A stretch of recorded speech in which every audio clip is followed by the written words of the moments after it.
Sejarah emansipasi perempuan di Indonesia tak lepas kaitannya dengan peran dan perjuangan Raden Ajeng Kartini. Kartini menjadi pelopor kebangkitan para perempuan Indonesia. Ia memperjuangkan hak-hak para perempuan yang selama ini keberadaannya tak dihargai dan diperlakukan tak adil.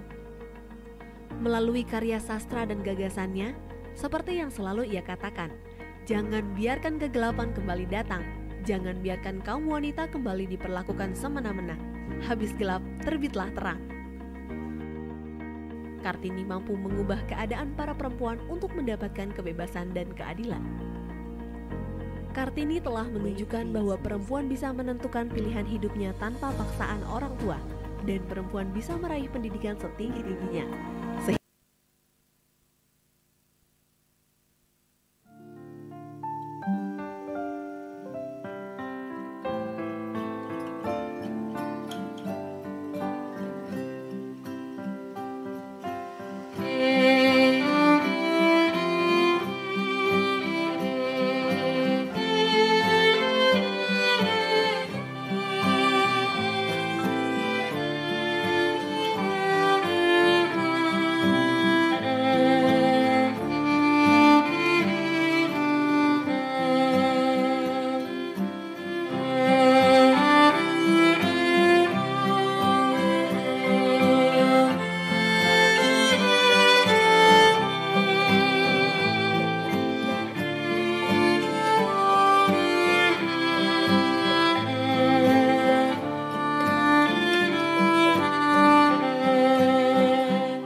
Assalamualaikum warahmatullahi wabarakatuh.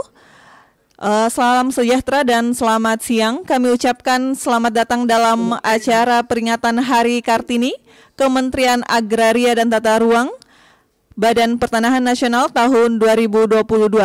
Sesaat lagi kita akan memasuki acara webinar yang akan dipandu oleh host kita, Kepala Biro Hubungan Masyarakat, Ibu Yulia Jaya Nirmawati. Sebelum kita memasuki agenda webinar, mari kita bersama-sama menyaksikan video dalam rangka memperingati Hari Kartini.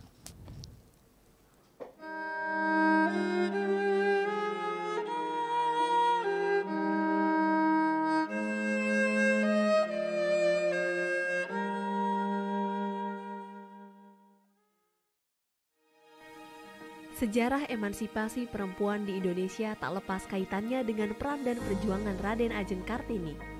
Kartini menjadi pelopor kebangkitan para perempuan Indonesia. Ia memperjuangkan hak-hak para perempuan yang selama ini keberadaannya tak dihargai dan diperlakukan tak adil. Melalui karya sastra dan gagasannya, seperti yang selalu ia katakan, jangan biarkan kegelapan kembali datang, jangan biarkan kaum wanita kembali diperlakukan semena-mena. Habis gelap, terbitlah terang.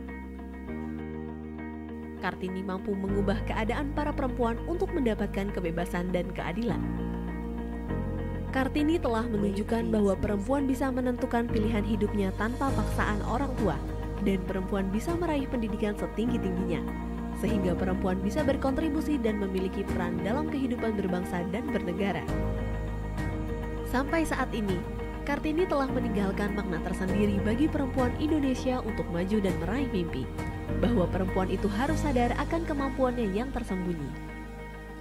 Perempuan memiliki kekuatan di tengah kelembutannya, bahkan tidak jarang menjadi tulang punggung bagi keluarga dengan multitalentanya. Peran perempuan sudah tidak bisa terbantahkan lagi. Selain menjadi guru bagi anak-anaknya, perempuan pun bisa tetap memiliki prestasi dalam karirnya, bahkan menjadi pimpinan di tempat bekerja. Namun, hal itu tentu tidak meninggalkan tugas utamanya sebagai ibu bagi anak-anak dan istri dari suaminya. Inilah yang menjadi spirit Kartini, perempuan modern, sukses, tapi tidak melupakan kodratnya. Kartini juga mengajarkan sebagai perempuan harus percaya diri untuk mewujudkan mimpinya dengan mengenal kekuatan dan kekurangan diri, serta memahami betapa berharganya diri. Kementerian ATR BPN, terlahir banyak sosok perempuan Kartini modern. Perempuan dengan semangat dan perjuangan seperti Kartini yang selama ini dikenal masyarakat. perempuan yang berkarya dan berkontribusi bagi lingkungan sekitar dan bangsanya. Kata, aku tiada dapat, melenyapkan rasa berani. Kalimat, aku mau, membuat kita mudah mendaki puncak gunung. Dua kalimat penuh arti tersebut keluar dari sosok Kartini menunjukkan optimisme dalam melawan batas diri. Hal itu merujuk semangat pantang menyerah yang coba ditularkan Kartini pada semua Sri Kandi di lingkungan Kementerian ATR BPN. Wahai perempuan, kiprahmu besar untuk negeri. Selamat Hari Kartini.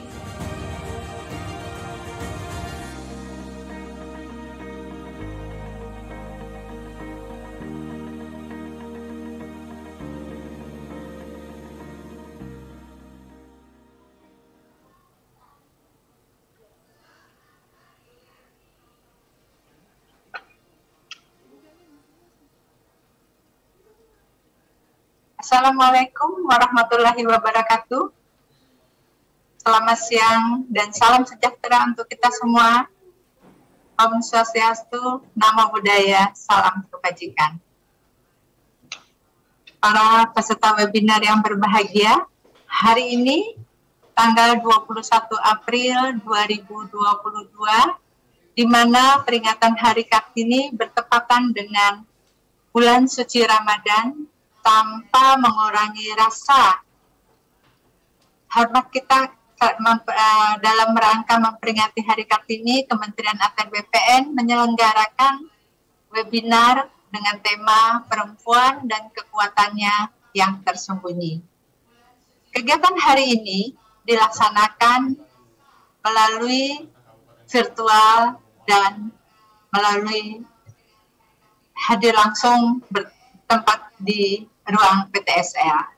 Tentunya dengan narasumber kita yang sangat luar biasa, yaitu Ibu Dinariati Cokro Suprihatono MPSI.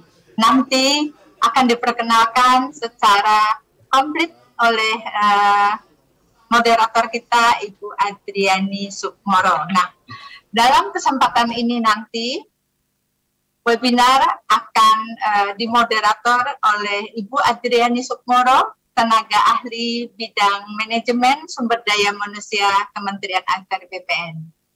Dan sebagai penanggap adalah Ibu Ari Yuriwin, tenaga ahli bidang pengadaan tanah Kementerian Agraria dan Tata Ruang Badan Pertanahan Nasional. Kami menyapa dulu kepada Ibu narasumber, Ibu moderator, dan Ibu penanggap yang hari ini hadir sangat luar biasa. Mungkin patut kami informasikan, hari ini juga Kementerian ATR BPN itu dalam rangka memperingati hari selain mengadakan webinar juga menggunakan kain, Ibu-ibu sekalian. Jadi kita ini bawahnya ini adalah kain, Ibu Din. Tapi karena kita berada di Zoom, kita tidak bisa melihat secara utuh. Nah, semoga harapan kami, semoga Kementerian ATR BPN ini selalu melahirkan perempuan-perempuan tangguh dan hebat. Seperti tadi kita lihat di video yang ditayangkan pada saat acara. Demikian mungkin para peserta webinar, tentunya marilah kita dengarkan bersama materi yang akan disampaikan nanti. Untuk itu waktu kami persilahkan kepada Ibu moderator, Ibu Adriani. Iya boleh Mbak, itu Mbak. Ibu kami persilahkan. Iya malam ya. Berarti kan toner 1, sabun 2, krim jerawat 1, yang 2 jam 1, sama yang aja itu ya. Ya Mbak, boleh difotoin Mbak. Iya. Kepada Ibu Adriani. Ya. Terima kasih Ibu Karohumas. Assalamualaikum warahmatullahi wabarakatuh. Selamat siang Ibu-ibu dan juga teman-teman kita perempuan yang belum menjadi ibu-ibu, dan juga mungkin beberapa bapak-bapak yang turut hadir dalam kegiatan kita siang ini ya. Salam damai sejahtera untuk kita semua. Om Swastiastu, Namo Buddhaya, dan salam kebajikan. Berbahagia sekali ya hari ini kita berkumpul di kegiatan walaupun terbatas dalam kegiatan Zoom. Kita mengadakan peringatan Hari Kartini dengan tema perempuan dan kekuatannya yang tersembunyi. Saya akan memperkenalkan narasumber kita siang ini, Ibu Dr. Randa Dina Riyati Cokro Suprihatono. Namanya panjang sekali, tetapi biasanya saya cukup memanggil beliau Ibu Dini Cokro. Jadi kita rame-rame memanggil beliau Ibu Dini aja deh ya, biar ringkas gitu ya. Nah, kita beruntung sekali bisa mendapatkan narasumber Ibu Dini yang sibuk ini karena beliau ini punya sesuatu yang yang luar biasa. Makanya kita pilih judulnya perempuan dan kekuatannya yang tersembunyi. Nah, izinkan saya memperkenalkan beliau dengan menampilkan ini dulu ya. Oh, bisakah saya di-disable untuk share screen ini, panitia? Hanya sedikit kok sebelum mulai. Ya, bisa ya. Nah, ini ibu-ibu, bapak-bapak, teman-teman, apakah ada yang pernah melihat ini ya? Pasti pernah punya uang recehan Rp2.000 ya. Nah, ini sengaja saya tutup. Siapa yang bisa nebak? Coba saya ke Ibu Yuli dulu lah, Ibu Yulia ya. Siapakah ini? Buruan Bu, dibuka dompetnya. Mudah-mudahan ada Rp2.000. Kira-kira siapa ini tokoh yang ada di uang Rp2.000 ini Bu? Ibu Karo Yulia. Pak Cokro ya? Ya, Pak Cokro, Cokro Sopo. Cokro Aminoto. Nah, ya. Husni Tamrin, Bu. Ya, itu suara siapa itu? Muhammad Husni Tamrin. Iya, Muhammad Husni Tamrin. Oke. Suara Ya. Ya. Ya, terima kasih Bu. Tolong di-mute lagi. Terima kasih, betul sekali. Beliau ini adalah Muhammad Husni Tamrin. Cokro Aminoto nanti kita tampilkan di lain kesempatan ya.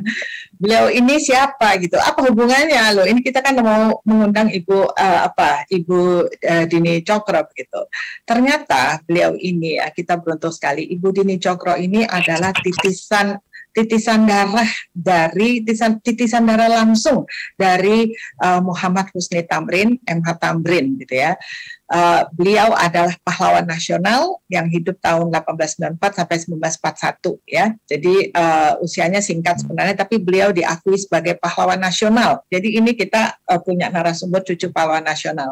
Siapa sebenarnya Pak Muhammad Husni Tamrin ini? Beliau ini mempunyai ayah Belanda, ibunya Betawi, tapi dia menjadi tokoh Betawi yang terkenal sekali, meninggal di usia muda 46 tahun.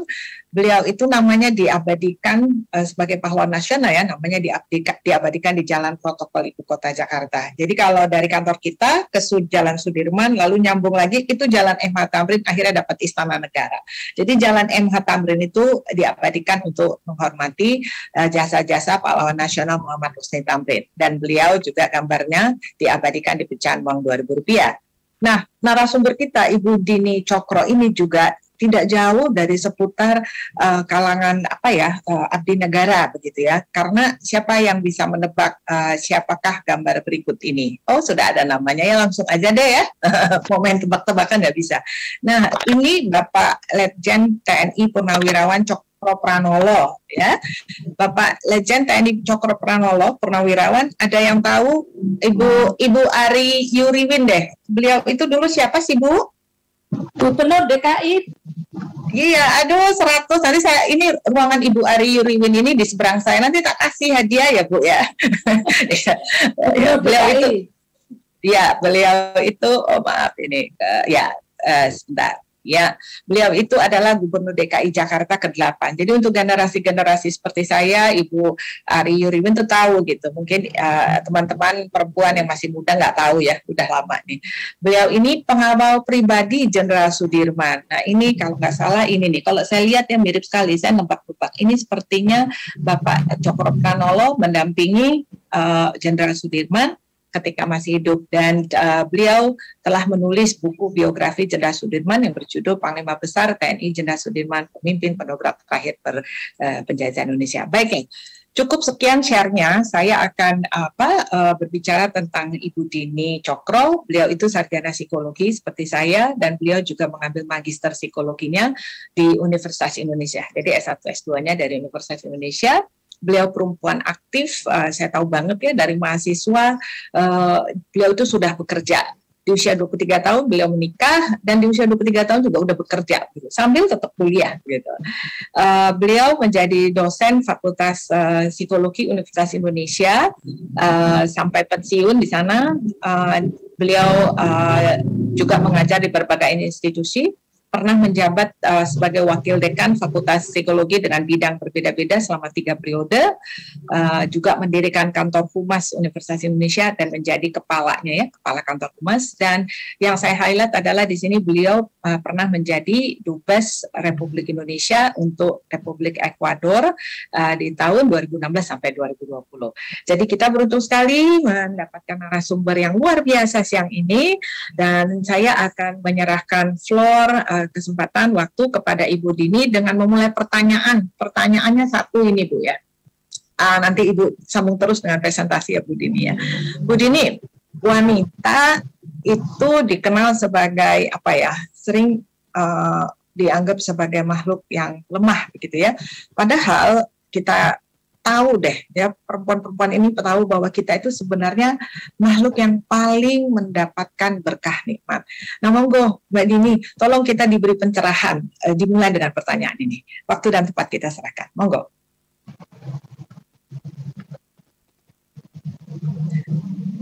Masih di mute Mbak, masih di mute Mbak. Saya boleh share screen nggak nanti ya? Saya share screen nggak? Bisa ya? Tolong ya panitia ya. Saya senang sekali ya ketemu dengan semua ibu-ibu cantik. Mungkin ada bapaknya juga ya di kantor ATR BPN. Luar biasa, ini luar biasa sekali ya, di tengah-tengah baru selesainya pandemi kita bisa ketemu, walaupun tadinya mau offline ya, tapi demi kesehatan jadi kita online. Aduh, senang banget ini. Nah, sebelumnya saya ucapkan Assalamualaikum warahmatullahi wabarakatuh. Om Swastiastu, Namo Buddhaya, Shalom, Namaste, Rahayu, dan salam sejahtera buat kita semua. Pada yang terhormat Ibu Ari Yuliwan sebagai tenaga ahli bidang pengadaan tanah Kementerian ATR BPN, juga kepada moderator saya yang selalu menyenangkan, Bu Diani, juga ini MC-nya ya, Mbak Yulia Jaya. Hari ini saya mendapatkan kehormatan sekali untuk bisa sedikit, kita nggak bilang mengajarkan ya, tapi kita berbincang-bincang kali ya. Karena saya tahu ibu-ibu pasti punya pengalaman, betul nggak? Ya bisa jawab ya. Soalnya kita nggak ini sih ya, nggak offline. Pasti punya pengalaman, dan saya akan sedikit cerita tentang psikologi perempuan ya sebelum kita ngobrol lebih lanjut, karena Ibu Diani minta saya juga menceritakan pengalaman-pengalaman kerja saya selama ini. Ya memang alhamdulillah dapat beberapa anugerah ya, misalnya dapat adjunct professor dari University of Queensland, Australia ya, terus dapat beberapa sertifikat dari University Erasmus Hoyes Belanda dan dari Case Western University di Amerika. Juga di Ekuador selama jadi duta besar juga mendapatkan penghargaan-penghargaan dari hasil kerja kita di situ. Nah, dan saya rasa kalau saya cerita, nah ibu-ibu juga pasti akan, oh gini ya, oh iya saya begitu. Gitu. Coba kita sambil dengar cerita saya, sambil mencoba untuk merasa dalam diri kita sendiri bagaimana itu terjadi. Saya bisa share screen ya? Bisa? Monggo Mbak.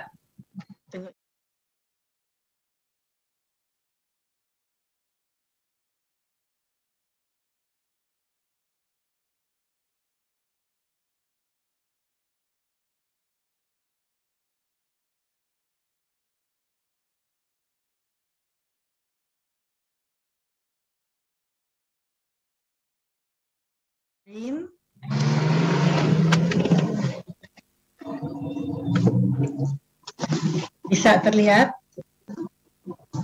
Ya, bisa.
memang diharapkan peran perempuan ya, karena sebelumnya kurang punya peran penting dalam masyarakat, apalagi negara. Tapi kenapa ya, kalau dipikir-pikirnya walaupun diberikan kesempatan, kok perempuan nggak mengambil kesempatan itu? Nanti kita jawab kenapanya ya, bukan karena dia lemah, tapi ada sesuatu yang betul-betul menjadi prioritinya perempuan. Kalau dilihat tugas sebagai ibu rumah tangga ya, ibu rumah tangga deh, nggak usah perempuan yang punya karir ya, seperti ibu-ibu sekalian ya, tapi full ibu rumah tangga. Apa betul kita nggak ada artinya? Ya, coba ya, kalau seorang ibu rumah tangga tulen menuliskan CV-nya, coba perannya banyak kan? Sebagai chef, sebagai general manager, karena dia harus mengatur semuanya di rumahnya supaya rapih, beres. Ngatur keuangan yang pas-pasan juga. Kalau uangnya berlebih mah enak ya, tapi kalau uangnya pas-pasan kan dia mesti ngatur. Gimana mengatur menu supaya pas belinya gitu. Manajer keuangan, sebagai manajer keuangan, sebagai manajer teknik, kalau ada yang rusak, siapa yang harus cari tukang, yang harus kadang-kadang perempuan juga sigap bisa betulin sendiri loh.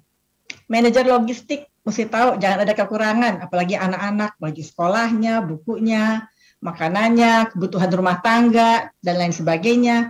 Dia juga sebagai perawat dan pendidik anak, pendamping suami pasti, manajer personalia. Karena apa? Karena kan kadang-kadang perempuan yang ngatur, kalau misalnya ada orang yang membantu di rumah atau ada keluarga yang tinggal, itu yang ngaturnya siapa? Kan si ibu rumah tangga. Dan public relation. Karena ibu itu sering bergaul, dan dia bisa bercerita, bisa memperkenalkan keluarganya, menunjukkan betapa menyenangkannya keluarganya sebagai public relation. Jadi perannya banyak ya ternyata ya. Dan apakah peran itu mudah? Bayangan, semua kegiatan yang ada di kantor dilaksanakan oleh satu orang. Padahal kalau di kantor itu ada bidang-bidangnya kan. Tapi dalam rumah tangga itu semua peran perempuan. Dan kadang-kadang lebih hebat lagi. Ingat nggak ibu-ibu sekalian tahun 1998 ketika terjadi resesi besar-besaran. Dan terjadi PHK besar-besaran terhadap di dunia kerja. Siapa yang akhirnya bangkit dan menyelamatkan rumah tangga? Dengan segala cara, ada aja idenya. Supaya rumah tangganya itu paling nggak dapurnya bisa ngebul. Kalau kita baca-baca di koran kan, dengan kreativitasnya perempuan, dia mulai memasak, dia jual makanan, dia bisa ngambil baju-baju di tempat yang tidak mahal dan dia jual kembali. Jadi banyak sekali kegiatan-kegiatan yang dia kreatif, yang dia bisa pilih untuk menopang supaya dapurnya tetap ngebul. Tapi meskipun dibuka kesempatan, kadang-kadang peran perempuan kurang terlihat dalam masyarakat. Kenapa ya? Salah satunya adalah karena kita kadang-kadang nggak mengenal diri kita. Kita nggak kenal kemampuan kita karena terbelenggu oleh stigma masyarakat yang sudah kepalang melekat pada diri kita. Jadi kita pikir itulah stigma kita, itulah kita. Jadi kita memang tidak bisa berbuat banyak. Apalagi mohon maaf ya kalau dapat keluarga yang sering mengecil-ngecilkan kita, melecehkan kita, mengatakan, alah kok makanan gak enak banget sih? Gini aja nggak bisa, padahal kan tugas kamu gitu. Jadi hal-hal seperti itu semakin mengecilkan hati kita, peran kita. Atau juga takut disalahkan kalau gagal mendidik anak. Dipikirnya pendidikan anak adalah kewajiban perempuan. Uang bikinnya sama kok. Emangnya kalau kita punya anak hanya kita yang kerja? Kan enggak. Si bapaknya juga. Jadi kewajiban mendidik anak itu adalah ibu dan ayah. Apalagi kalau kita nanti bicara soal psikologi pendidikan anak ya, peran ayah itu penting sekali dalam pengembangan konsep diri anak, bukan hanya ibu. Gitu. Jadi memang kedua belah pihak itu menjadi figur-figur yang akan membentuk seorang anak kelak menjadi anak yang dewasa. Hanya karena biasa dilakukan ibu tuh ngurus anak, bapak tuh bekerja di kantor ya.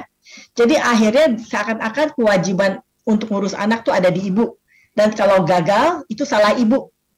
Itu yang membuat akhirnya ada ketakutan, takut disalahkan. Makanya saya sudah pernah lihat seorang ibu yang saking takutnya disalahkan, ini benar ya saya lihat. Itu anaknya umur 5 tahun tuh nggak bisa loh pakai sepatu sendiri, ambil air sendiri, makan sendiri. Jadi ibunya tuh ngurus semuanya ya, disuapin, dipakein sepatu, dipakein baju. Kalau dia mau sekolah diberesin, karena takut dianggap bukan ibu yang baik. Dan itu juga banyak terlihat, mohon maaf ya. Seringkali kita sendiri anaknya yang sekolah mau ulangan, Kita yang sibuk belajar karena takut gagal anaknya. Padahal yang belajar anaknya. Yang mesti dididik adalah kebiasaan anak belajar dan suka belajar. Tapi saking takutnya kita yang belajar, anaknya nunggu. Pernah saya tanya nih, ada satu pesta ya, saya tanya, mana ibunya Pak? Oh di rumah ngajarin anak, kan lagi ulangan. Kok ibu nggak di rumah ngajarin anak? Oh enggak, saya bilang belajar itu kewajiban anak saya. Saya sudah biasakan anak saya untuk belajar mandiri karena itu tanggung jawabnya, bukan tanggung jawab saya. Tapi kalau dia nggak mengerti, baru saya bantu, saya bilang gitu. Karena yang harus belajar dia. Nah, tapi banyak kita mengambil alih nih, anaknya yang mau ulangan, ibunya yang sibuk ngajarin. Tapi ya nggak apa-apa. Untuk pendampingan yang perlu, pendampingan ya, tapi tidak mengambil alih fungsi itu. Tapi saking takutnya di sana, jadinya akhirnya kita ambil alih dia itu versi anak itu.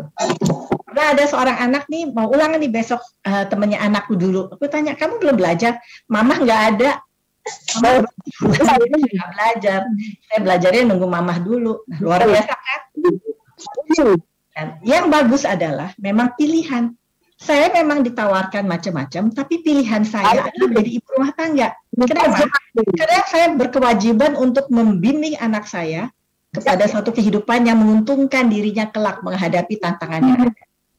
Dan ini saya lihat di generasi anak-anak saya ya, ada yang mereka punya karir, ada yang mengundurkan diri. Saya tanya, kenapa kamu mengundurkan diri? Gaji kamu besar, karir kamu bagus, pengalaman kamu bagus, tapi kamu memilih untuk menjadi ibu rumah tangga. Jawaban, ada beberapa anak-anak muda tuh saya tanya ya, teman-teman anak saya, dan di luar dugaan, saya kagum dengan jawabannya. Mereka mengatakan, Bu, zaman depan itu sangat sulit, Bu. Tantangan terhadap anak-anak itu berat, nggak seperti zaman saya masih kecil. Jadi saya harus membimbing mereka untuk bisa menjawab tantangan. Kan di sekolah belum tentu mengerti bagaimana membimbing anak untuk suka belajar, untuk berdiskusi, untuk kreatif. Jadi saya isi di rumah. Oleh karena itu, saya lebih baik tidak bekerja, tapi saya banyak menyediakan waktu untuk anak-anak saya, supaya dia bisa siap menjadi anak-anak tangguh. Ya, ada satu paper saya mengenai anak tangguh ya, untuk menghadapi dunia masa depan ya. Jadi itu anak-anak tangguh itu memang harus diberikan suatu satu stimulan-stimulan yang khusus ya, yang kalau tidak dia lakukan di sekolah, karena tidak semua sekolah siap untuk memberikan itu orang tuanya lah yang berkewajiban untuk mendidik. Karena pendidikan utama memang adalah di rumah. Sehingga ada ibu-ibu muda yang saya lihat tuh pilihannya memang menjadi ibu rumah tangga. Bukan karena tidak mau mengambil kesempatan. Saya angkat topi, karena dia berpikir maju ke depan demi anak-anaknya. Terus dia mengatakan, nanti Bu, kan saya kan punya kemampuan. Dia bilang, kalau nanti anak saya sudah berhasil, saya bisa lagi kerja karena saya yakin pada kemampuan saya. Very good, keren tuh. Atau kadang-kadang juga kurangnya kesempatan atau dukungan karena tugas domestik rumah tangga. Misalnya dia mau punya kegiatan di luar, jangan kamu di rumah aja. Soalnya nanti siapa yang ngurus anak? Oke, jadi dia terpaksa menjadi ibu rumah tangga karena tidak mendapatkan izin atau dukungan. Atau kadang-kadang kurang menyadari dan menghargai peran yang dapat dijalankan karena kurang memahami dirinya sendiri. Jadi itu yang kadang-kadang menghambat ya. Tapi yang paling bagus nih kalau pilihannya memang ingin menjadi rumah tangga karena sesuatu yang dia sadari dan punya tujuan untuk ini. Karena dia memilih itu karena dia tahu konsekuensi dan tujuannya. This is very good, nggak jadi masalah dan akan menjadi sebuah ibu yang sangat hebat. Nah, ada penelitian seorang Perancis namanya Montagu. Dia meneliti 2004 di seluruh dunia ya, seluruh dunia, di semua benua. Hasil penelitiannya dinamakan sebagai the natural superiority of women. Jadi perempuan pada dasarnya itu mempunyai superioritas yang melebihi pria secara biologis. Ya, perempuan itu lebih kuat, lebih tahan banting, lebih tahan mental, dan bisa mengerjakan sesuatu sekaligus tanpa dia merasa bingung. Dia bisa ngatur-ngatur dirinya.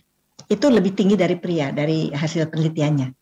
Usia perempuan biasanya lebih lebih panjang daripada pria. Kalau kita, mohon maaf ya, kalau kita lihat di usia saya nih, teman-teman saya banyak suaminya sudah meninggal. Ya karena memang usia perempuan tuh biasanya lebih panjang karena dia lebih kuat menghadapi stres. Daya tahan stresnya memang kuat dan sifatnya lebih lentur. Nah, dari hasil penelitian di rumah sakit juga katanya penderita sakit jiwa lebih banyak laki-laki daripada perempuan. Saya nggak tahu ya, itu penelitiannya Montagu ya. Tapi daya tahan terhadap penyakit perempuan itu lebih kuat dari pria. Soal kecerdasan sama. Jadi tidak dikatakan bahwa pria itu lebih cerdas dari perempuan atau perempuan lebih cerdas dari pria. Nah, dari penelitian ini, Montagu mengatakan bahwa perempuan sebenarnya ada makhluk yang luar biasa, superiornya. Dia bisa melakukan apapun kalau dia mau dan dia tahu. Itu perempuan. Jadi Tuhan memberikan kelebihan pada perempuan yang tidak dimiliki oleh pria. Yaitu perempuan bisa menstruasi, bisa hamil, bisa melahirkan, dan bisa menyusui. Itu kenikmatan yang luar biasa. Yang tidak dimiliki oleh pria, tapi dimiliki oleh perempuan. Dan ditemukan oleh Montagu, memang loh, perempuan itu superior. Dia sendiri, seorang pria ya, mengakui dan mengagumi ternyata perempuannya kelihatannya seakan-akan lemah gemulai, tapi di balik itu ada suatu kekuatan yang luar biasa. Mungkin ibu-ibu tahu kan perjuangan Ibu Kartini kan dalam hari ini kan kita merayakan Hari Kartini. Beliau itu dengan segala keterbatasannya, tapi mempunyai cita-cita yang tinggi, dia terobos itu semua dinding-dinding batas. Walaupun dengan sepucuk surat, walaupun harus hanya bicara dengan orang, nggak pernah takut, sehingga akhirnya apa yang terjadi? Dia bisa membuka kesempatan perempuan untuk melihat bahwa kita mempunyai banyak kesempatan untuk bisa berkiprah. Karena dia tahu dia punya kemampuan itu. Nah, kekuatan perempuan yang lain. Nih, cinta. Bukan artinya pria nggak punya cinta, tapi kalau perbedaan pria dan pria dan perempuan dengan wanita adalah kodrat lelaki adalah ambisi, kodrat perempuan adalah cinta. Cinta itulah yang muncul karena dia bisa hamil, bisa melahirkan, bisa menyusui. Sehingga untuk membesarkan anak, cinta itu penting untuk asah, asi, dan asuh. Dan cinta itulah yang sebetulnya mengontrol superioritasnya. Jadi sebetulnya tanpa sadar, benar nggak ibu-ibu? Merasa nggak? Ibu tuh memilih loh, ya bahwa saya memang lebih mau mengorbankan waktu saya untuk mendidik anak saya, untuk rumah tangga saya, ketimbang saya harus mengejar karir saya. Itu saya rasain ketika saya sedang berkarir di kampus ya. Terus anak saya yang paling kecil sakit. Sakitnya itu luar biasa sehingga dia 2 bulan hospitalized. Dan saat itu dokter bilang kemungkinan dia akan meninggal. Saya sedih banget ya, sampai saya bilang sama suami saya nggak masalah dengan karir saya nggak kerja juga nggak apa-apa, tapi saya ingin membesarkan anak saya ini. Kalau dia harus meninggal, saya apa boleh buat, yaitu emang sudah suratan takdir dari Allah, tapi kalau enggak, saya harus membesarkan dia. Tapi ternyata memang Allah mengatakan lain, anak itu hidup, dan diramalkan oleh dokter, kalau dia hidup, dia akan retarded. Alhamdulillah enggak, normal. Jadi saya fully time untuk merangsang dia karena emang dia punya masalah. Nah, di situ saya mendapatkan dukung penuh dari fakultas bahwa saya boleh cuti di luar tanggungan untuk berapa bulan. Jadi saya nggak harus mengundurkan diri, tapi saya boleh cuti. Nah, di situ saya memang sediakan waktu untuk bayi saya itu yang alhamdulillah akhirnya tumbuh normal, dan saya kembali lagi dengan aktivitas saya. Jadi cinta itu kadang-kadang kita rela berkorban. Dan itu mengontrol superioritas kita. Tapi cinta itu juga kekuatan. Ya enggak? Coba kalau ibu, para pahlawan kita kan, dia cinta pada kemerdekaan. Dia cinta ingin membebaskan rakyat dari belenggu penjajahan. Karena cintanya itulah dia bisa mempunyai tenaga dan kekuatan dan superioritas yang dimiliki justru untuk punya kekuatan untuk bisa melawan. Kayak Ibu Kartini, dia punya kekuatan melawan. Malahayati yang pahlawan Aceh jadi komandan yang luar biasa, dia bisa memimpin. Sekarang pun kita lihat menteri-menteri kita, coba posisi-posisi yang luar biasa dipegang oleh menteri-menteri perempuan ya, yang tadinya semuanya laki, kayak menteri keuangan perempuan, dan hebat sekali kiprahnya. Menteri Luar Negeri sampai 2 kali kepilih, perempuan juga. Padahal biasanya diplomasi itu dikenal untuk wilayah laki-laki ya. Menteri Kehutanan, bayangin, Menteri Kehutanan seorang perempuan dan lingkungan. Jadi kita lihat banyak tugas-tugas yang misalnya dilakukan oleh lelaki sekarang bisa di take over oleh perempuan. Dan saya lihat Presiden Jokowi akhirnya lama-lama lebih senang mengangkat kepala BUMN, BUMN-nya itu perempuan di belakangan ini saya baca ya. Jadi apa? Karena mungkin perempuan kalau dia cinta, dia all out kerja. Dia ingin membuktikan bahwa dia bisa. Dia ingin membuktikan bahwa dia bisa berhasil. Dan dia ingin membuktikan bahwa dia bekerja dengan baik, all out, tanpa pamrih. Saya rasa mungkin itu dirasakan juga oleh ibu-ibu ya. Ada nggak perasaan itu? Saya yakin pasti ada. Apa yang membuat ibu-ibu punya keinginan itu dan bisa mempunyai semangat besar itu? Karena satu, ibu-ibu mempunyai superioritas, yang mohon maaf ya kaum pria itu adalah melebihi para pria. Kedua, mempunyai cinta. Cinta ini bermain bisa mengontrol superioritasnya sehingga dia betul-betul bisa memainkan perannya misalnya sebagai pengasuh anak, pendamping suami, tapi dia dengan cintanya itu dia bisa all out ingin menunjukkan kecintaannya pada negara, pada institusi di mana dia bekerja untuk berbuat sebaik mungkin. Dan dia tidak berpikir yang neko-neko. Ini mungkin Mbak Diani ingat ya, pernah di fakultas itu pimpinannya perempuan semua ya. Dekannya Bu Yati, wakil dekannya saya, Bu Meiti, terus Bu Nuki, sekretaris fakultasnya, direktur juga perempuan, hanya satu prianya waktu itu sebagai kemahasiswaan. Itu fakultas pada saat itu hitting the spotlight.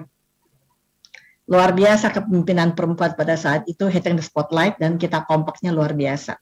Pada saat itulah banyak masa kejayaan fakultas bisa dicapai. Walaupun sebelumnya juga udah mulai naik dan diteruskan oleh pimpinan-pimpinan perempuan. Jadi ternyata perempuan itu luar biasa loh. Kalau memang kesempatan yang diberikan padanya akan dia ambil. Jadi kadang-kadang kesempatan diberikan nggak diambil. Karena apa? Karena cintanya lebih kepada saya ingin ngurus rumah tangga. Jadi nggak selalu bahwa perempuan nggak dapat kesempatan, tapi lebih banyak juga sekarang ini memang tidak diambil. Kayak ini ya, Perdana Menteri New Zealand itu luar biasa hebatnya. Dia bisa mengambil keputusan-keputusan yang sangat taktis ya.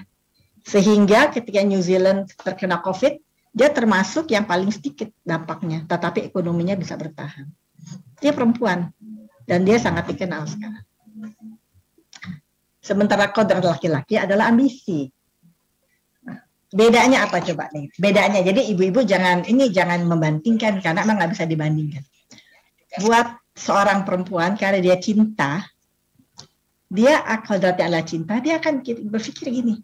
Kalau suaminya ulang tahun, mungkin 6 bulan sebelumnya dia udah pikir kita bikin apa ya buat suami kita? Yuk kita bikin surprise yuk, ngajak anak-anaknya untuk melakukan sesuatu kegiatan yang menyenangkan, surprise. Udah mikirnya jauh-jauh. Mungkin baru suaminya ulang tahun, udah mikir lagi buat tahun depannya ya. Mungkin ya. Tapi kalau pria karena kodratnya ambisi, dia kadang-kadang nggak terlalu peduli dengan ulang tahun keluarganya dan juga istrinya. Suka lupa gitu, mesti kita ingetin. Tapi dia lebih ingat ulang tahun bosnya kali. Karena itu adalah kodratnya. Jadi tugas kita mempiarkan diri kita, bentar lagi saya ulang tahun loh. Kamu udah punya rencana nggak? Sebenarnya kita ngingetin dia, jangan lupa. Kalau lupa kan sedih juga loh. Pada hari-hari diemin gitu ya. Apalagi kalau dia lagi head over heels dengan kerjaannya. Jadi itu menjadi sesuatu yang bisa menjadi perbedaan ya antara laki dan perempuan. Sehingga prioritas kita perempuan nomor 1 adalah anak dan keluarga. Nomor 2 adalah anak dan keluarga. Nomor 3 adalah teman-teman. Nomor 4 baru ambisi kita kalau kita punya karir.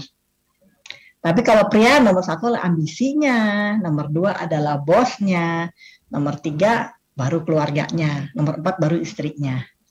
Jadi itu ada perbedaan dari fokus perhatian mereka.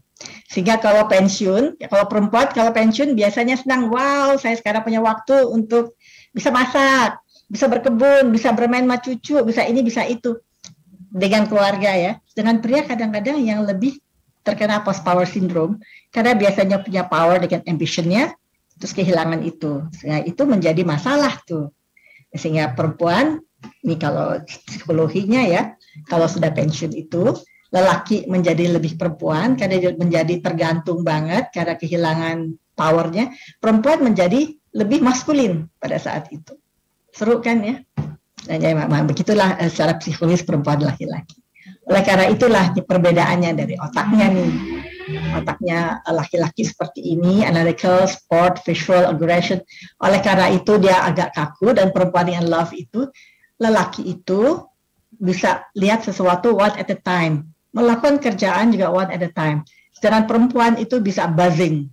Semua bisa dikerjakan sekaligus. Misal sambil rapat aja juga bisa mikir, aduh anak saya ulangan ya, saya pulang, saya mesti beliin buku ya, oh di rumah nih nggak ada makanan ya, saya mesti gini, oh besok nih keluarga saya mau ada kegiatan pertemuan ya, saya mesti bawa itu, dia bisa mikir itu sekaligus sambil juga konsentrasi tetap di dalam rapatnya.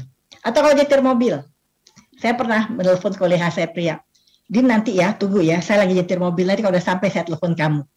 Susah tuh dia untuk ngomong di telepon, emang nggak boleh sih ya, tapi ini contoh aja, sambil mengendarai mobil. Tapi perempuan, udah telat nih, karena mesti ngurus semua, masuk mobil belum pakai make up, padahal mau kantor. Bisa sambil nyetir, sambil make upan, kadang-kadang sambil baca buku. Tapi nggak salah nyetirnya. Jadi bisa melakukan 2-3 tugas sekaligus. Karena apa? Karena perbedaan di dalam otaknya. Ini otak pria nih, nggak kaku sehingga one at a time. Sementara otak perempuan sangat fleksibel, sehingga dikatakan bahwa struktur otak perempuan lebih kompleks, seperti kawat listrik yang saling berhubungan satu dengan yang lainnya, sehingga ia mampu, maaf ya,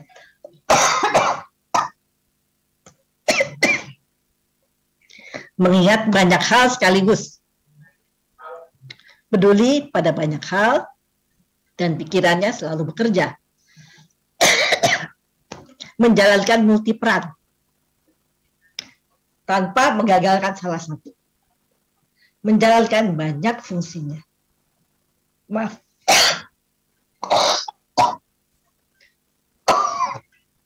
Saya emang lagi agak flu ketularan cucu.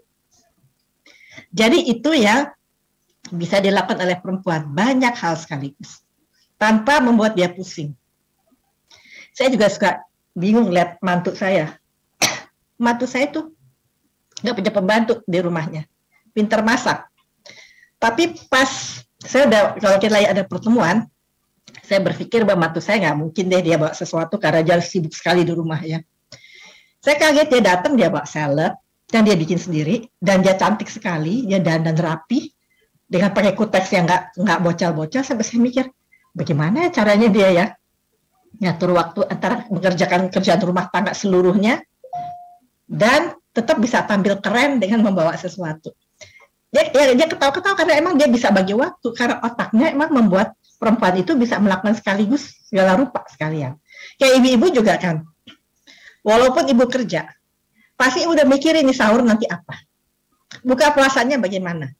Dan kalau harus entertain orang atau harus buka puasa di tempat, pasti berpikir saya mesti bawa apa. Jadi semua dilakukan, tapi semuanya beres. Nggak ada yang ketinggalan. Saya yakin itu Bu, betul nggak Bu? Bu jawab sendiri ya, karena kita nggak bertanya jawab. Oleh karena itu, kita mampu berperan ganda, multitasking. Dengan adanya cinta atau love, perempuan memiliki kemampuan untuk nurturing, menjembatani, memiliki empathy, menemukan holistic approach, pendekatan yang holistik, dan fokus sekali menangani hal yang kecil-kecil, titik-titik. Makanya sekarang kerjaan-kerjaan komputer tuh banyak diminta perempuan karena titik-titiknya itu loh dia. Banyak sekali pilihan kegiatan yang berhasil perempuan laksanakan. Dan dengan bermitra bersama perempuan akan membuat tim kerja ya, maksudnya bukan bersama perempuan, ya mohon maaf ya, bersama kaum pria akan membentuk tim kerja yang simbiose mutualistik. Jadi kalau perempuan dan pria seperti halnya suami istri, itu ada plus minusnya, ada kelebihan dan kekurangan. Bekerja sama itu justru saling menguatkan. Dan perempuan banyak yang mampu menjadi leader. Cintanya itu kalau perempuan jadi leader, itu dia bisa care sama anak buahnya. Ya kan? Jadi, kalaupun dikatakan kadang-kadang keputusannya emosional, tapi kan kita punya staff yang bisa memberikan juga masukan-masukan pada kita untuk bisa menjadi bahan pertimbangan. Tapi perempuan-perempuan yang keluar dari superioritas, nature-nya dia, dia bisa berpikir sebagai laki-laki.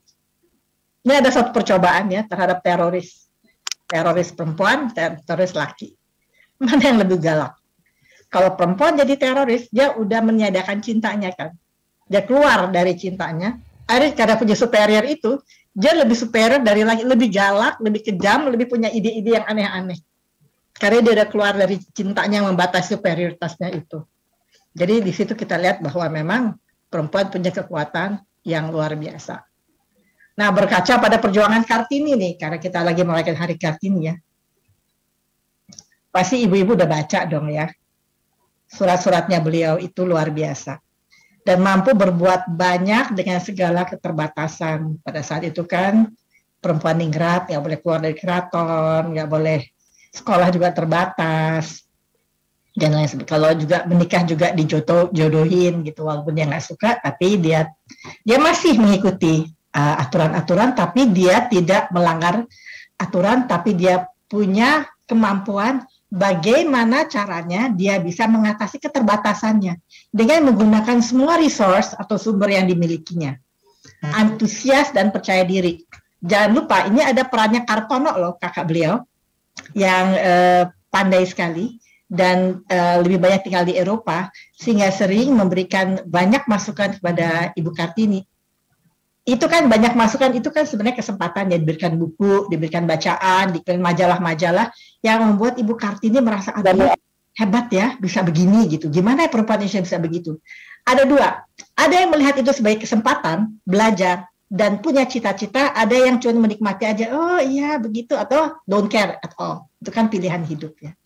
Nah, Ibu Kartini memilih untuk fight karena melihat kita ingin harus bisa juga perempuan-perempuan itu setara dengan laki-laki seperti halnya di Eropa. Nah, seperti teman saya nih yang dosen di UQ ya, dia bilang nih, sekarang nih perempuan nih kalau misalnya melahirkan, itu dia dapat cuti dan masuk setelah anaknya setahun. Selama ini bekerja dari rumah. Dan suami harus menolong 50-50. Nah, itu satu peraturan yang terjadi, sehingga akhirnya nggak boleh suaminya itu menyerahkan semua ke istrinya. Jadi itu adalah sesuatu pembagian yang sangat baik yang saya lihat ya. Nah, dan dia nggak pernah putus asa, tetap berusaha menghargai tata krama dan aturan, meskipun terasa masih dalam belenggu. Karena apa? Karena Kartini mempunyai self-leadership. Dia yang memimpin dirinya sendiri. Dia punya mimpi besar, punya motivasi kuat, selalu mau belajar dari buku-buku yang diberikan, berusaha dan bertindak, dan mempunyai semangat baca. Nah, kalau ini tentang diri saya ya, karena saya suruh minta cerita tentang diri saya ya. Ya ini sedikit yang saya menikah 23 tahun, masih kuliah, usia pernikahan saya 44 tahun, usia saat ini 68 tahun, punya 4 anak dan 7 orang cucu. Cucu saya yang paling besar, 2 orang udah remaja ya. Nah, ini tadi udah dibacakan oleh Ibu Diani kegiatan-kegiatan saya. Hanya saya diminta oleh memang mendirikan kantor humas UI.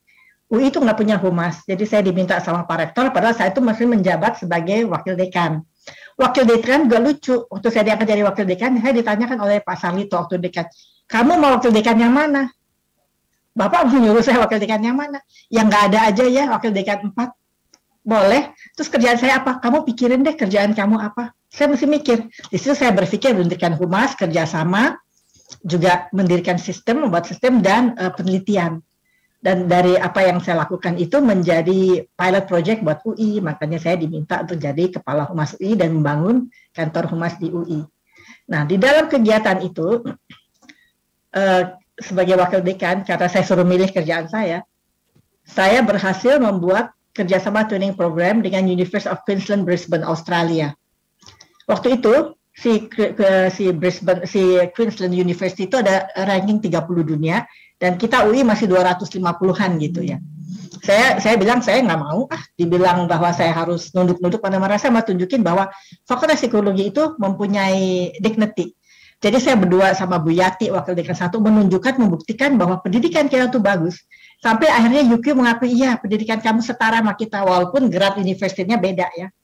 Saya diterima loh, mahasiswa 2,00 diterima, sementara fakultas lain harus 2,75, khusus psikologi 2,00. Terus saya minta scholarship buat staf pengajar. Mereka tanya kenapa loh, saya bilang staf pengajar saya juga akan ingin berkembang. Akhirnya dikasih scholarship dari mereka untuk staf pengajar. Satu lagi saya minta scholarship buat mahasiswa reguler, karena saya nggak mau ada perbedaan ya di situ. Nah, anaknya Ibu Ratna Megawangi juga salah satu mahasiswa saya di training program. Akhirnya diberikan, oke, jadi setiap kali ada mahasiswa training program yang berangkat, ada mahasiswa reguler yang juga mendapatkan beasiswa untuk kuliah di situ. Jadi hubungan antara S1 reguler dan S1 training program itu erat. Jadi nggak ada semacam iri-iri. Satu lagi saya minta, terus Pak Dekan bilang, mintanya banyak banget sih, biarin Mas, kita harus minta. Saya minta marketing CV, saya dibayar. Mereka bilang, hi Dini, how come? Yes, of course I'm working hard to get students and you just get it after 2 years in our university. Terus dia bilang, you are crazy. Yes, I'm crazy. For my university, I'm always crazy. Akhirnya dikabulkan. 50% dari biaya marketing saya dan apapun yang saya lakukan itu dibayar oleh UPI. Jadi break even point kita 8 mahasiswa. Sehingga kita dapat banyak dana untuk pengembangan fakultas. Jadi di situ kita tuh ada aja idenya, kadang-kadang buat kamu pria, kamu apa sih ini, kamu mikirnya enggak, nggak apa-apa. Namanya usaha, saya bilang. Tapi saya punya reasons, dan ternyata diterima. Nah, satu hal lagi yang saya agak bangga pada saat itu adalah ketika saya memenangkan Q Project. Waktu saya bilang sama Pak Dekan saya mau ambil nih Q Project, ini adalah dana hibah dari Bank Dunia, $2 juta. Pada saat itu, titiknya adalah pada hard science faculties ya, dengan psychology as social science, bukan hard science ya. Tapi saya bilang saya mau ikut.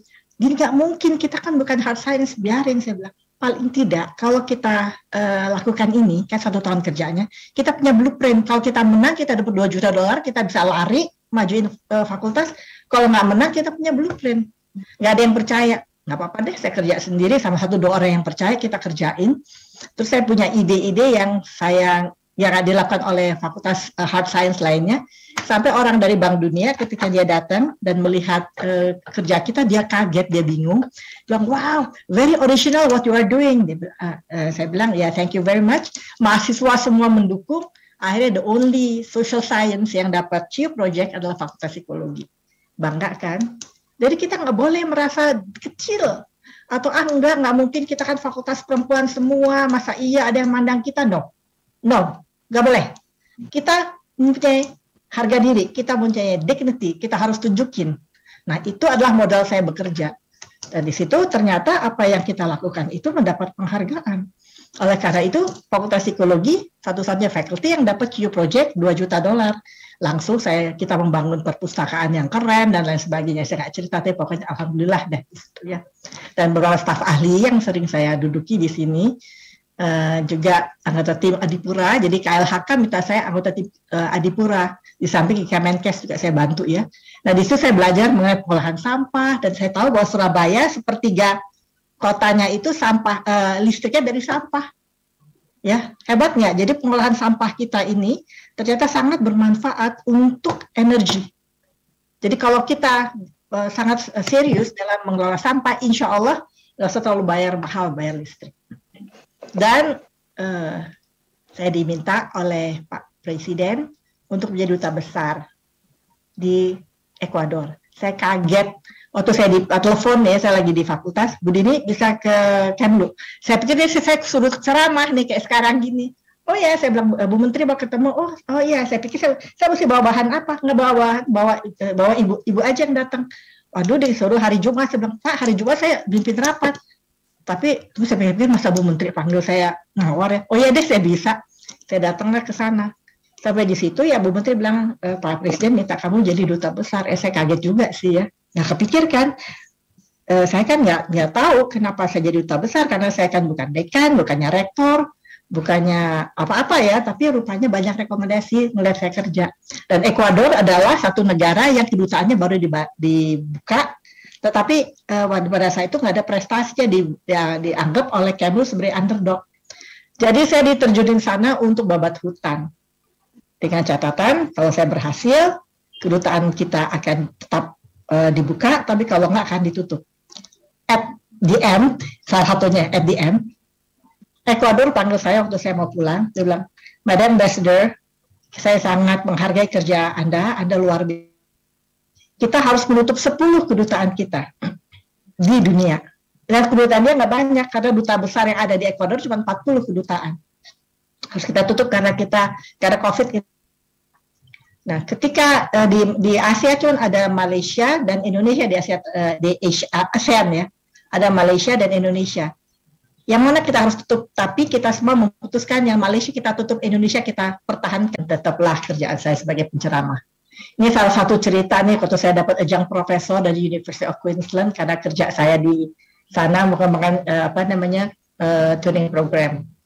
Nah, penghargaan lain, saya juga ngajar di Seskoal, sehingga dapat satu beasiswa dari Seskoal, dan ada yang lain-lainnya penghargaan dari presiden maupun dari universitas lain. Kembalilah kita pada, ya di sini perempuan itu bisa berperan, itu kesuksesannya tergantung pada pilihannya dia, karena kodratnya cinta kasih dan kesempatan dan dukungan. Jadi saya pikir nggak ada masalah loh perempuan yang punya kesempatan untuk memilih sebetulnya. Namun tantangan yang mesti dihadapi adalah mampu kita menempatkan diri, jangan merasa minder. Karena kita mempunyai ketangguhan yang luar biasa, yang kita harus cari di diri kita. Kemampuan kita apa saja? Banyak sekali di sini. Kita mesti mengenal diri kita sendiri, jangan terlalu terbelenggu pada stigma-stigma dari luar. Dan ingat aja, ibu rumah tangga aja kan tugasnya banyak. Yang bisa, kita mampu mengerjakannya. Itu berarti kelebihan kita. Dan kita bisa memiliki peran, tanpa membuat satu peran itu tidak berjalan dengan baik. Kita juga adalah makhluk yang berani mengambil risiko. Ya, pada saat dibutuhkan, bisa perempuan tampil, muncul, dan berhasil. Dan kita harus mampu menghadapi stereotip gender dikaitkan pada kita. Dan ternyata, perempuan ini sangat penting. Perkembangan industri, kalau Ibu lihat sekarang dengan perkembangan industri, dengan metaverse, ya, dengan adanya semuanya serba digital, siapa yang punya banyak kesempatan tuh perempuan loh untuk bekerja. Kita lihat di masa COVID ini, banyak perempuan yang berjualan online ya, dan berhasil. Dan itu loh yang saya kagum, itu makanan-makanan yang ditawarkan itu. Jadi kalau kita makanan aja ya, ditawarkan itu bisa bervariasi, dan enak-enak, dan nggak kepikir bahwa itu adalah idenya. Yang dia bisa bikin makanan yang diramu demikian rupa, sehingga membuat kita menjadi wow, jadi akhirnya berhasil lah. Peran wanita dalam pembangunan masyarakat sangat dibutuhkan, terutama sebagai pendidik tunas bangsa. Jadi walaupun demikian, tetap karena kita punya cinta dan care, itulah yang membuat kita diminta untuk menjadi pendidik tunas bangsa. Apalagi sekarang kita lihat tantangan di depan itu sangat berat. Kita nggak boleh meninggalkan budaya kita, tapi kita harus didik anak kita menjadi a future leader. Minimal self leadership. Leader buat dirinya sendiri yang nggak cepat putus asa, yang bisa bangkit dari keterpurukan. Karena tantangan itu berkali-kali lipat daripada yang kita hadapi sekarang. Nah, peran kita lah untuk ini, dan kita bisa melakukan ini. Dengan perkembangan dunia digital, diberi kesempatan bagi peran perempuan untuk mendukung ekonomi keluarga, tadi sudah cerita. Pemerintah juga memberikan kesempatan yang sangat baik dalam pemerintahan, legislatif, profesi, dan lain-lain ya. Jadi kayak DPR itu untuk legislatif kan 30% ya diminta dari perempuan untuk masuk. Cuman karena sistemnya yang terlalu menyenangkan buat perempuan-perempuan yang barangkali punya ID, ya, sehingga akhirnya mereka sering nggak kepilih. Yang kepilih kadang-kadang ya barangkali yang punya kelebihan nih kali gitu ya. Fasilitas pendukung domestik sekarang udah sangat dimudahkan, semuanya udah serba digital, serba mudah, serba masinal ya, sehingga kita juga nggak usah ngulek lagi ya. Kayak saya mau bikin apa aja, beli ke pasar Mesik, minta bumbu yang udah kayak bilang rendang sekilo. Kalau dulu kan kita mesti ngulek ya, sekarang lebih mudah, semua lebih cepat. Belum lagi bumbu-bumbu yang udah jadi juga banyak ya, membuat kerjaan kita lebih cepat. Apalagi sekarang ada Gojek, ada Grab, ada macam-macam gitu ya, yang kita bisa pesen yang nggak usah pergi-pergi, tinggal dianterin aja. Kita mau seharian berkiprah, tahu di rumah tuh ada semuanya melalui si GoGo itu ya, bisa kita pesan ya. Bantuan ekonomi keluarga berikan peluang bagi wanita untuk menjadi breadwinner, terutama COVID. Dan ingat bahwa suami itu adalah kepala rumah tangga. Sehingga komunikasi dengan suami itu Dan dukungan suami akan membuat peran ganda pasti akan berperan. Oleh karena itu, para perempuan, ayo percaya diri, tunjukkan peran aktif dalam kegiatan yang digeluti, tapi tetap menghargai pasangan. Kita bisa bermain peran gitu, bisa sekali berkomunikasi dengan baik, ya, tanpa harus sok-sokan tuh bisa. Kita mempunyai cinta, itu loh yang sangat kuat. Komunikatif dan bijaksana dalam bersikap. Suami adalah kepala rumah tangga, dukungan dan pengertian suami sangat penting. Punya skala prioritas dalam melaksanakan tugas kita. Kita punya energi dan kemampuan berpikir dan pandangan yang luas, sehingga kita bisa punya prioritas dan melakukan itu dengan baik. Dapat membagi waktu dan energi, satu langkah akan sangat bermakna. Nah, sedikit ya, dampak positif apa ya kalau ibu punya kegiatan luar negeri, di luar negeri. Mampu menunjukkan eksistensi diri kita sebagai manusia. Jadi karena kita mempunyai kelebihan-kelebihan yang kita miliki, dengan adanya kiprah kita seperti ibu-ibu sekalian yang sekalian ini, ada 500 orang yang semua itu dari kementerian ini atau RBPN, itu kan karena memilih untuk punya peran. Dan tunjukkanlah eksistensi diri kita. Bekerjalah dengan baik, tampilkan bahwa perempuan itu bisa diandalkan.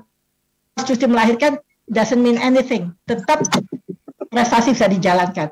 Lebih hidup, bisa lebih sedikit menunjukkan keluhan fisik karena kita senang kan. Sebetulnya itu bekerja di luar dan pulang ke rumah itu suatu variasi dalam hidup ya. Sehingga kesulitan di rumah itu kita bisa senyum karena kita bahagia dengan di luar gitu. Jadinya itu sesuatu yang membuat kita menjadi sedikit keluhan fisik. Dan waktu tersedia banyak menunjukkan pengertian hubungan yang hangat, dan dengan adanya digital di mana kita bisa berhubungan dan lebih sering itu biasanya kita komunikasi kita nggak terputus dan kita bisa tahu ya apa yang anak-anak inginkan dan tanyakan. Anak-anak biasanya lebih mandiri dan bertanggung jawab, dan pada umumnya kita merawat penampilan kita. Jadi walaupun kita sudah berusia tapi kita mau kelihatan komprot kan, kita tetap mau kelihatan cantik, merawat diri, tetap kelihatan segar. Nah itu kan kebahagiaan diri kita sebagai perempuan. Dan nanti saya cerita sebagai duta besar keuntungan saya perempuan, dan kita bisa membagi waktu. Ya dampak negatifnya kadang-kadang pada saat dibutuhkan kita lagi nggak ada, bahwa tidak semua kebutuhan anggota keluarga bisa kita penuhi dengan maksimal, dan kadang-kadang lelah juga. Misalnya kita mesti di luar rumah, kebetulan pas kerjaan tugasnya berat banget itu, sampai di rumah pengen istirahat, jadi ketika harus mengerjakan tugas rumah tangga kita kadang tunggu dulu deh, tapi untuk ada Gojek ya bisa pesen-pesen aja, jadi lebih tenang deh.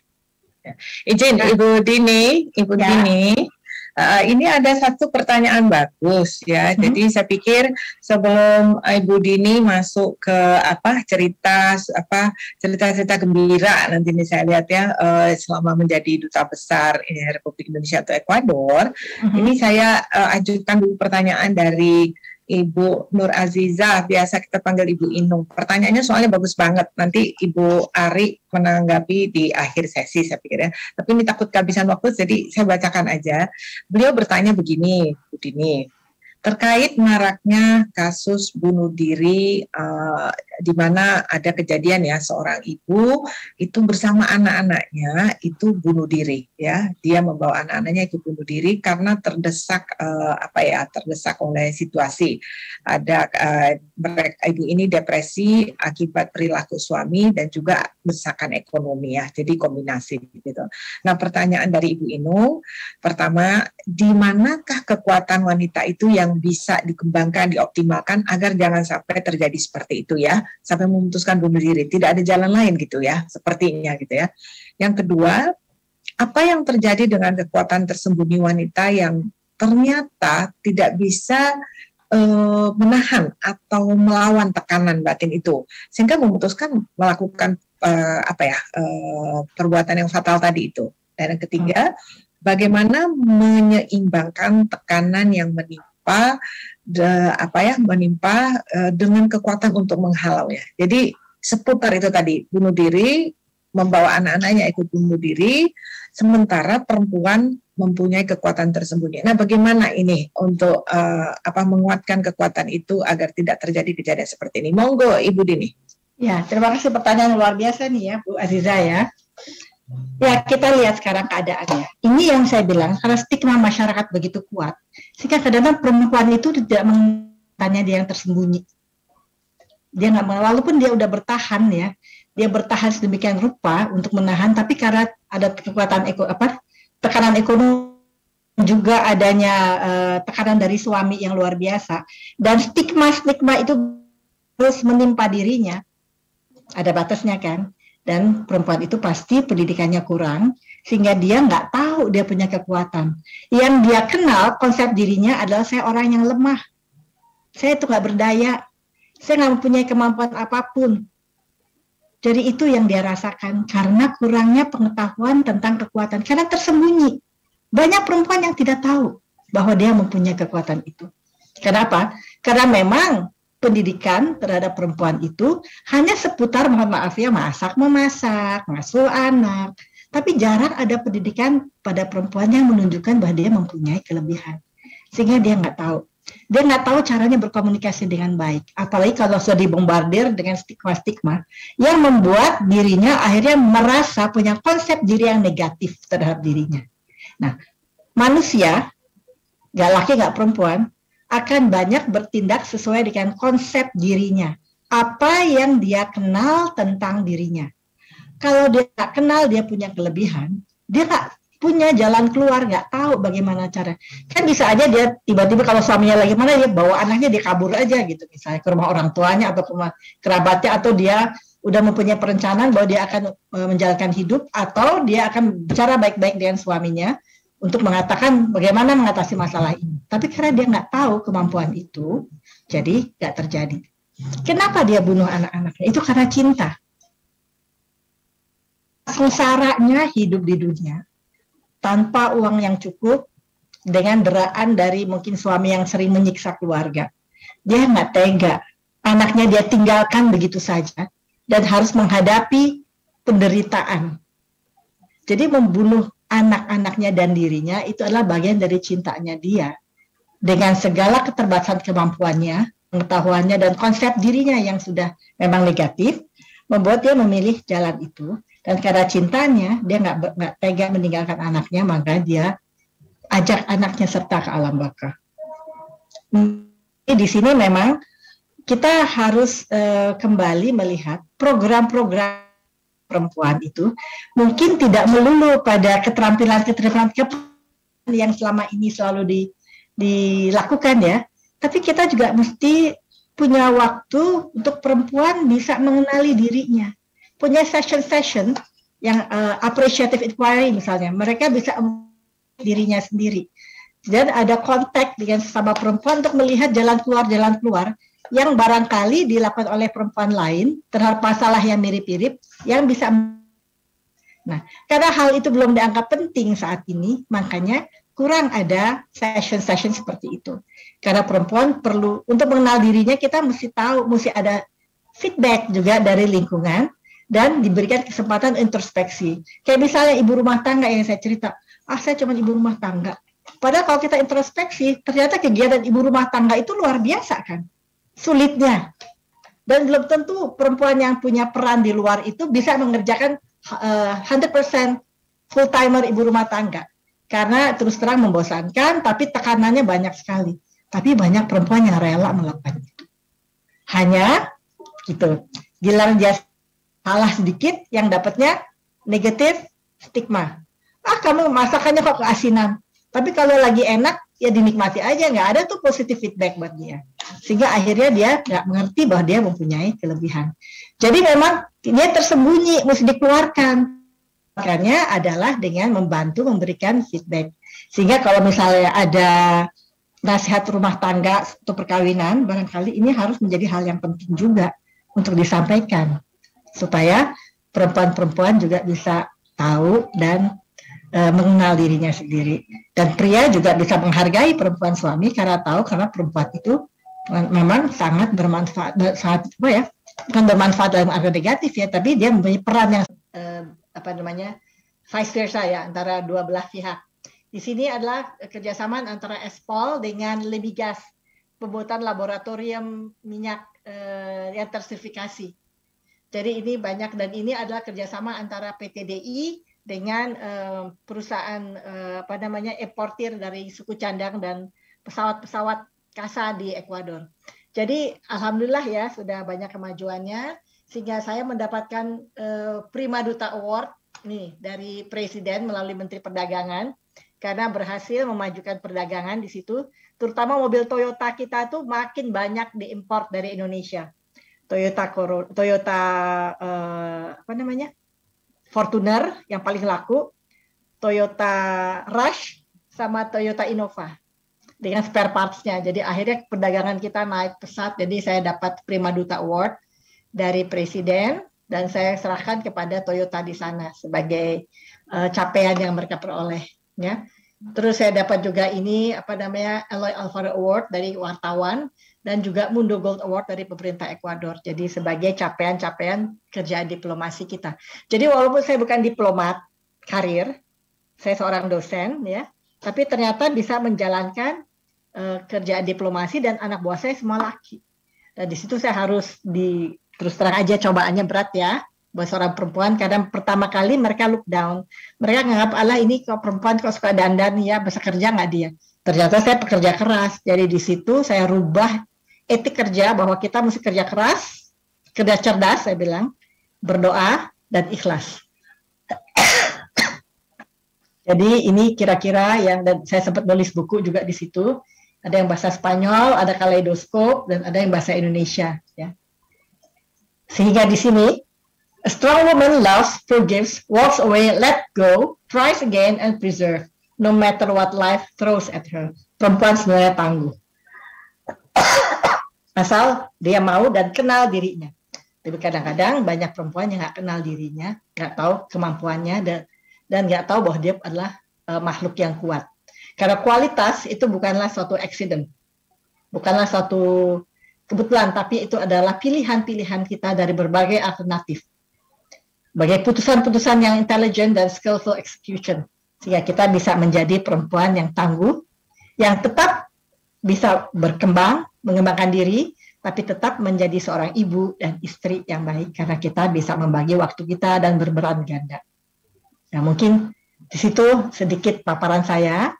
Dan jika ada pertanyaan, monggo silahkan saya akan coba untuk jawabnya. Waduh, luar biasa Ibu Dini. Kita sudah kembali nih. Kita kembali di akhir-akhir. Di akhir aja ya. Biar bisa stop share ya. Kita kembali di akhir-akhir pemaparan Ibu Dini. Alhamdulillah bisa kembali. Lampu sudah hidup di kantor Sisingamangaraja, kantor pusat. Ini saya coba cek dulu. Ibu Ari Yuriwin, apakah engkau sudah kembali? Sudah, Ibu. Waduh, ya Ibu Dini, kita sekarang mau dengar nih penanggap kita, Ibu Aryo Riwin. Beliau tenaga ahli Menteri Bidang Pengadaan Tanah. Beliau tuh ada segudang pertanyaan. Nanti peserta lainnya kalau ada pertanyaan monggo. Silakan Ibu Ari. Baik, terima kasih Bu Andiani. Salam kenal Bu Dini Cokro, luar biasa. Salam kenal Bu. Pengalamannya yang luar biasa dan memotivasi teman-teman di ATR BPN untuk melakukan perubahan gitu ya. Nah, karena ini dalam rangka Hari Kartini dan tadi berkaca pada perjuangan Kartini, di mana dengan semua keterbatasan kondisi pada saat itu, Kartini memiliki self leadership ya. Nah, tentunya inilah yang perlu kita ambil hikmahnya dengan kondisi saat ini di mana kita sebagai orang tua ya, di mana kita sebagai orang tua ini menghadapi tantangan ke depan yang masa depan yang penuh dengan tantangan ya, di mana generasi milenial anak-anak kita ini kan sudah melalui kondisi sekarang sudah keterbukaan, ada digitalisasi, kemudian juga segala aktivitas pergaulan bebas untuk remaja-remaja kita. Nah, untuk apa yang harus kita lakukan Ibu ya supaya anak-anak kita itu mempunyai self leadership ya, karena tadi disampaikan oleh Ibu karena ketakutan kita sebagai orang tua, sebagai ibu, takut kalau tidak memberikan kasih sayang, sehingga memfasilitasilah semua kebutuhan anak itu sehingga anak itu menjadi ketergantungan. Nah, bagaimana kita sebagai orang tua dan juga pilihan kita sebagai wanita ASN ya. Nah, ini bagaimana kita menghadapi tantangan ke depan terhadap generasi milenial. Terima kasih Bu Ari, satu pertanyaan yang bagus sekali ya, karena itu saya pikir ini pertanyaan mewakili pertanyaan semua ibu-ibu ya. Ya. Pasti ada kekhawatiran ya Bu ya, ini menghadapi ke depan ini yang kita sendiri kaget ya. Kita akan masuk dalam dunia metaverse ya. Kita mulai harus kenal crypto money. Kita melihat banyaknya pembohongan dari robot apa tuh? Ya, trading. Ya, robot trading ya. Ya, banyaknya sultan-sultan yang banyaknya sultan-sultan yang mendadak kaya dan luar biasa kayanya, apakah benar apa enggak kita nggak tahu, tapi membohongi akhirnya kan, memberikan suatu apa namanya gambaran yang keliru. Terus terang aja, mendidik anak-anak zaman sekarang itu tidak bisa seperti kita dulu mendidik anak. Ya, tapi yang pasti satu adalah cinta. Ya, cinta, komunikasi itu harus ada. Pendidikan moral dan religi itu harus ada. Tetapi yang benar ya, bukannya mohon maaf ya, bukannya yang apa namanya agak membuat perpecahan gitu ya. Itu harus ada kita. Itu nomor satu. Karena kita harus menciptakan generasi tangguh. Ini adalah teori saya ya, karena saya kan menjadi ini juga apa namanya menjadi what you call it ya, staf ahlinya Kemenkes lah kadang-kadang ya untuk generasi 2045. Dan saya mengatakan kita harus menciptakan anak-anak Indonesia yang tangguh sehingga 2045 itu bisa tercipta generasi emas. Apa tuh tangguh? Anak-anak yang punya tujuan hidup. Dia tahu dia tuh mau ngapain. Dari kecil dia ngerti dia tujuannya apa buat belajar, kenapa dia mesti melakukan ini, kenapa dia memilih itu, dan lain sebagainya. Percaya diri, yang toleran. Toleransi itu penting ya, karena itu akan mengembangkan kebinekaan kita. Karena kita adalah negara dengan 700 kebudayaan. Etnisnya kita banyak sekali. Kalau kita nggak mengembangkan toleransi, kita akan terpecah belah. Apa kita mau Indonesia pecah-pecah? Nggak jadi NKRI lagi. Saya rasa nggak mau dong ya. Kita ingin tetap mempertahankan NKRI karena sangat bahagia hidup di Indonesia. Sebetulnya. Dibandingkan di tempat lain ya. Indonesia itu sangat membahagiakan kalau kita sendiri memang bisa hidup dengan penuh toleransi. Agama dan religiusitas juga tetap harus ditanamkan, ya, tangguh yang A-nya. N-nya, nurani harus kita kembangkan, moral dan punya karakter yang kuat. Jadi anak-anak mesti punya karakter kuat, gotong royong, kerjasama, dan networking. Dari G1, G2 tetap jadi anak yang gembira, sehat, matang emosi, dan punya sosial motorik yang sehat, unggul. Nah, unggul, ini yang saya akan memberikan sedikit gambaran bahwa kadang-kadang kita belajar untuk dapat angka. Jadi dipaksa anak belajar. Seharusnya yang sekarang dididik adalah anak suka belajar. Belajar itu menyenangkan. Suka belajar. Ya, jadi kita bisa menjadi anak yang kritis, anak yang kreatif, yang mengenal teknologi dan mau bertanya.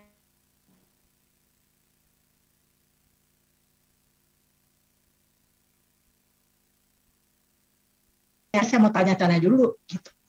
Jadi anak-anak itu harus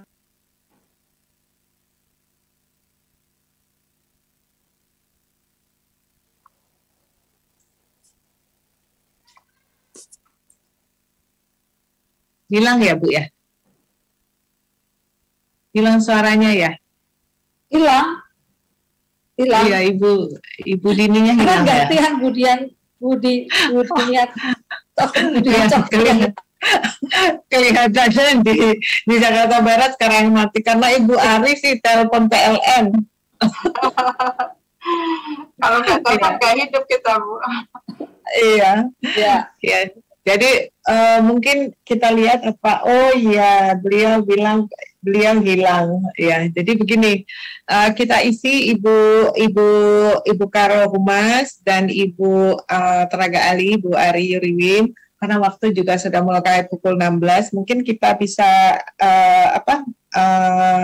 rangkum ya dari pemaparan Ibu Dini Cokro ini ya, kita panggil aja Ibu Dini Cokro Bergapa. Jadi beliau tadi pemaparannya tentang perempuan dan kekuatannya yang tersembunyi itu luar biasa ya, dipaparkan tentang bahwa kita seharusnya fokus pada kelebihan kita, kekuatan kita, walaupun kita tahu ada sisi negatifnya begitu ya.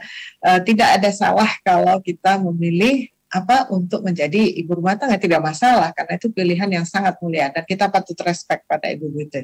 Tetapi yang harus kita kuatkan adalah bahwa kita itu jangan sampai menjadi lemah, karena tadi pertanyaan Ibu Inung itu mengetuk sekali, Ibu Inung, Ibu Nur Aziza, bahwa ada yang merasa tidak berdaya, dia tidak menguatkan dirinya. Nah, kalau dari Ibu Ari tadi poinnya bagus ya tentang membangun self leadership begitu ya, walaupun belum sempat terjawab tuntas, tapi pertanyaannya sangat relevan karena memang disrupsi digital teknologi ini akan membuat dunia jungkir balik ya. Apa yang kita siapkan untuk anak-anak kita belum tentu nanti itu berlaku atau relevan ke depannya. Tapi tadi sempat dapat ya Bu ya, bahwa itulah mengenai nurani ya, tentang diri dia, bagaimana menjadi diri dia gitu mentalnya. Begitu ya Bu ya? Iya. Ya. Saya lihat di sini ada pertanyaan sebentar di chat supaya puas semuanya ya. Dari Ibu Tias, Mbak Tias mungkin. Bagaimana cara kita meminimalisir stereotip tentang perempuan dengan mengembangkan women support women. Ya ini bagus banget ya. Tadi ini Mbak Tis yang ada di ruangan Ibu Ari ya, kalau nggak salah ya. Ya, pertanyaannya sama. Tadi kita bincang-bincang. Benar banget ya. Jadi tadi ada kata-kata bahasa Inggris yang keren banget gini ya. Women empower women. Woman empower women, kurang lebih begitu. Jadi perempuan yang monggo Mbak Tias kayaknya mau ngomong. Ya, bagaimana kita memberdayakan sesama perempuan ini, bagaimana saling memberdayakan, kurang lebih begitu. Jadi kita bantu perempuan-perempuan lain itu yang ada di lingkungan kita maupun di tempat kerja kita maupun di lingkungan kita. Jangan sampai perempuan mematikan perempuan, gitulah ya. Jadi harus saling membantu. Dan ada tadi fenomena yang dari saya pernah bertanya beberapa orang, kenapa ketika saya mengadakan survei kecil-kecilan, saya tanya kepada pekerja-pekerja pria, lebih memilih mana? Bos perempuan atau bos laki-laki? Jawabannya bos laki-laki. Oke, bisa saja berpikir karena dia laki-laki. Tapi ketika saya bertanya kepada pegawai-pegawai perempuan, milih bos laki apa bos perempuan? Jawabannya sama, milih bos laki-laki. Dan itu bukan hanya 1-2, banyak ya. Jadi ini saya tidak akan menjawab karena bukan saya narasumbernya, tapi untuk jadi bahan pemikiran kita sebelum saya kembalikan ke Ibu Karohumas, bahwa ada stereotip mungkin dari perempuan. Kalau bos perempuan tuh gimana gitu ya, jadi agak ditakuti. Nah, jadi satu, harusnya perempuan membantu sesama perempuan, saling memberdayakan. Yang kedua, bagaimana kita menjadi bos perempuan yang diharapkan, disukai. Ya, seperti misalnya Bu Ari ya, saya mau jadi anak buahnya Bu Ari. Ya. Baik. Ya, baiklah ibu-ibu, teman-teman Sri Kandi dan bapak-bapak yang kalau ada di sini, terima kasih atas waktunya. Saya kembalikan acara kita ini ke Ibu Karohumas host kita. Monggo Ibu Yulia. Masih di mute. Baik Ibu Adriani, selaku moderator. Materi hari ini sungguh luar biasa. Sayang sekali tadi ada insiden lampu mati, kebetulan genset yang ada juga nggak dapat digunakan. Sehingga kalau kita lihat tadi jumlah peserta yang 500 lebih langsung drop menjadi 200-an. Ini menandakan hampir 350-an itu pesertanya dari kementerian. Ibu-ibu yang berbahagia, tentunya yang dapat saya lihat tadi yang membuat hati kita sebagai wanita begitu senang dan berbahagia, ternyata struktur otak kita yang perempuan ini lebih kompleks, tetapi dengan kompleksnya struktur otak kita ini menjadikan kita adalah wanita yang mempunyai peran ganda, multitasking, punya cinta, dan mampu menjadi sebuah leader, menjadi leader ya tentunya. Sangat luar biasa, dan itu adalah kesenangan kita sebagai wanita, bagaimana kita akan memilih kita menjadi apa. Pilihan ada di kita, tadi disampaikan oleh Ibu Din. Tentunya harapan kita semoga Kementerian ATR BPN ini selalu nanti dapat melahirkan perempuan-perempuan tangguh dan perempuan hebat. Tentunya sudah ada beberapa contoh. Salah satunya adalah penanggap kita Ibu Ari, Ibu Adriani adalah orang-orang yang sangat luar biasa. Dan mudah-mudahan nanti kita dapat mengikuti jejaknya beliau-beliau ini, sehingga kita juga akan menjadi wanita-wanita yang tentunya bermanfaat bagi nusa dan bangsa. Saya rasa demikian, Ibu. Tentunya terima kasih kepada Ibu Dini yang mungkin sudah live ya, karena mungkin satu dan lain hal. Terima kasih kepada Ibu Adriani Sukmoro yang sudah menjadi moderator yang sangat luar biasa, dan kepada Ibu Ari Yuriwin sebagai penanggap kita hari ini. Tentunya terima kasih kepada seluruh peserta webinar yang sudah berada di ruangan Zoom ini. Dan kita tadinya live YouTube, tapi karena tadi mati, jadi live YouTube-nya itu terhenti dengan otomatis. Kurang lebihnya kami mohon maaf. Wabillahi taufik wal hidayah. Wassalamualaikum warahmatullahi wabarakatuh. Salam. Waalaikumsalam. Terima kasih kami ucapkan kepada seluruh peserta yang telah bergabung melalui Zoom meeting dan juga yang bergabung melalui YouTube Kementerian ATR BPN. Sekali lagi terima kasih kepada narasumber, moderator, penanggap, dan juga kepada Kepala Biro Hubungan Masyarakat yang telah memandu acara peringatan Hari Kartini tahun 2022. Sekali lagi kami ucapkan selamat Hari Kartini untuk seluruh perempuan di Indonesia. Wabillahi taufiq wal hidayah. Wassalamualaikum warahmatullahi wabarakatuh dan selamat sore.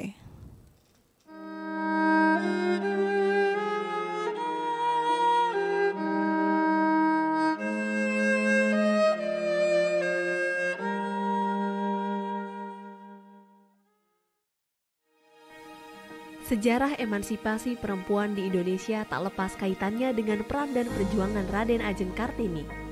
Kartini menjadi pelopor kebangkitan para perempuan Indonesia. Ia memperjuangkan hak-hak para perempuan yang selama ini keberadaannya tak dihargai dan diperlakukan tak adil. Melalui karya sastra dan gagasannya, seperti yang selalu ia katakan, jangan biarkan kegelapan kembali datang, jangan biarkan kaum wanita kembali diperlakukan semena-mena. Habis gelap, terbitlah terang. Kartini mampu mengubah keadaan para perempuan untuk mendapatkan kebebasan dan keadilan. Kartini telah menunjukkan bahwa perempuan bisa menentukan pilihan hidupnya tanpa paksaan orang tua, dan perempuan bisa meraih pendidikan setinggi-tingginya, sehingga perempuan bisa berkontribusi dan memiliki peran dalam kehidupan berbangsa dan bernegara.